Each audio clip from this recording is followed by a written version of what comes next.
nakita mo sila mag-live, pasukin mo rin sila tapos subscribean mo ulit yung ano.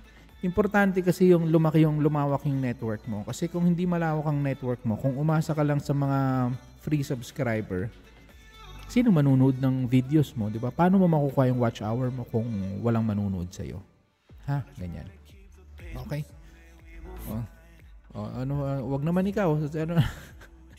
Handang harang. Oy, Friday nga pala ngayon, ano, weekend na pala.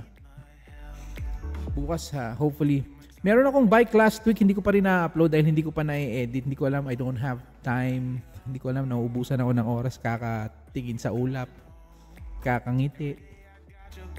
Ang dami kong laging yung napapatigil ka tapos nag-iisip ka, titingin ka sa langit, tapos ngingiti ka. Parang baliw lang, ganun lang ba? Maraming salamat, Idol. No problem yan. Basta pag importante ang watch hour.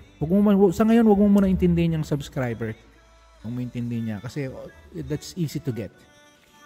Importante yung marami ka nakadikitan, marami ka nakausap, mga nagla-live, ganyan.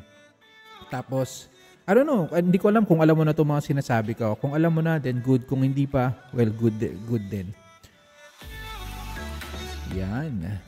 Tapos, yan ang gusto ko sa iba nga eh. Hindi ganyan. Iba-iba naman kasi ang formata ng mga live ng iba. Kasi ako, I'm obsessed of helping. Gusto ko lahat ng kakilala ko, gusto ko lahat ng kumakausap sa akin, is monetized na. Yan ang aking adhikain. I know it's masyadong political yan. Ibig sabihin, hindi ako basta makikita mo yan sa mga nandiyan na kilala sa akin. They know, they will tell you how I help them or how I'm trying to help them.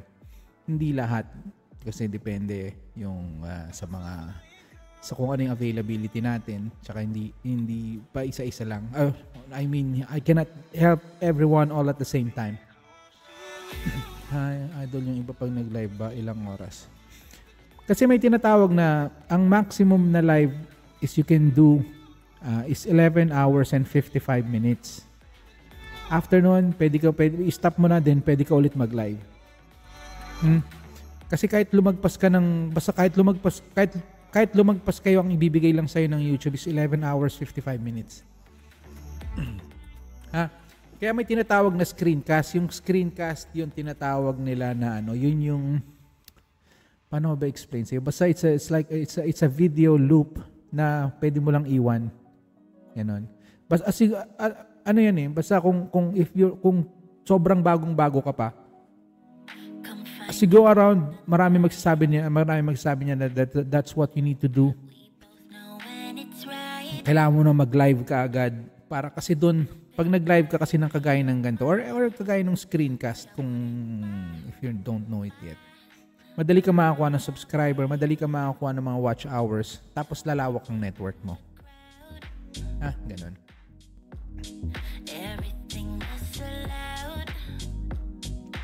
Ayan, bukas, hopefully makapag-ride ako sa labas. Ngayon ang ginagawa ko, ang daily ride ko is indoor lang. Para lang, kasi lumalaki na naman ako eh. I need to be in shape again. Yun lang, wala lang, na-share ko lang.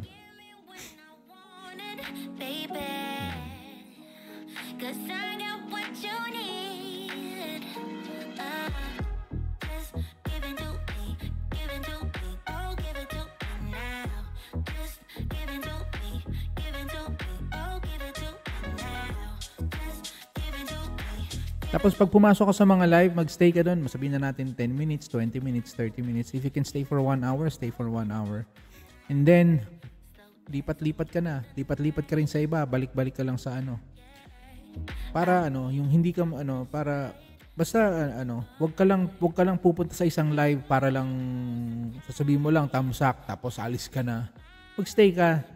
See what the host has to say or have to say. Minsan, malilibang ka doon. May mga ibang viewers din na tumutulong doon, mga ganyan. So kaya importante yung makipagkapwa-tao ka dun or just grow your network.